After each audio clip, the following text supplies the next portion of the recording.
Recently, I got a call from a really distressed young woman. Through tears, she explained that she had had what seemed like an orgasm while exercising, but there was no resolution, the stage after orgasm where the body goes back to relaxation. She'd already been to multiple medical doctors and looked online for answers, but only got a diagnosis of persistent genital arousal disorder, no solutions to fix it. I imagine some of you are skeptical, thinking, how can prolonged pleasure be that bad? So I'm gonna foster some empathy. Kiddie pool, ice water, crotch.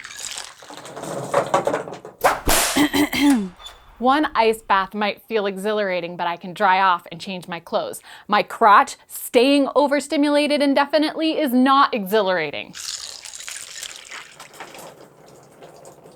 Those afflicted with persistent genital arousal disorder have described it as irritating, torture, intrusive, unwanted, would rather cut out all my reproductive organs than to have it go on like this. In an interview with ABC News, Heather Dearman said she would rather never have another orgasm than to have this problem.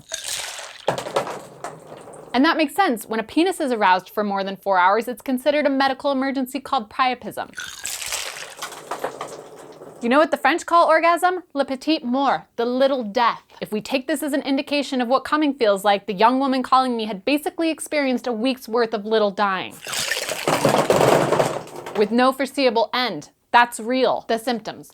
Feelings of persistent, spontaneous, intrusive, unrelenting, and unwanted physical arousal, such as throbbing, pulsating, pounding, engorgement and/or pressure and discomfort in the genital tissues, including the clitoris, labia, vagina, perineum, and/or anus, without sexual desire or interest to varying degrees of bother. And lots of people with this disorder also have restless leg syndrome and the frequent urge to urinate. Stress and depression too. Having an illness that the medical community and the public in general know little about can be really isolating and lead to feeling ashamed and sad. The causes: vascular, neurologic, pharmacologic, hormonal, idiopathic. Basically, it could be related to how blood does or doesn't move through the genitals, something in the brain, a side effect of medications, a reaction to changes in hormones, or something completely unknown. When I read through the list of possible causes, it sounds like this in my head: pelvic congestion, ovarian, venous incompetence, large varices, Tourette's syndrome, epilepsy, post-blunt central nervous system neurosurgical intervention, cervical and arterial venous pudendal nerve entrapment or hypersensitivity, antidepressants, sudden withdrawal of selective serotonin, initiation and discontinuation of hormonal therapy and postmenopausal women agents.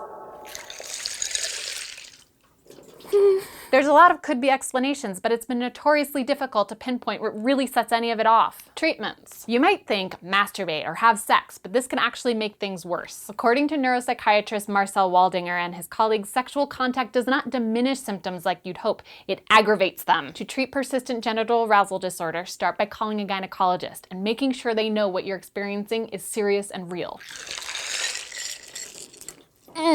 They may suggest cognitive behavioral therapy or new coping strategies, a local anesthetic, electroconvulsive therapy, hypnosis, change in medication, maybe even surgery to correct the nerve or distraction. In one case, which I think is worth noting, a patient with lifelong persistent genital arousal disorder took varenicline to stop smoking and the arousal symptoms went away. When they stopped taking the varenicline, the symptoms came back.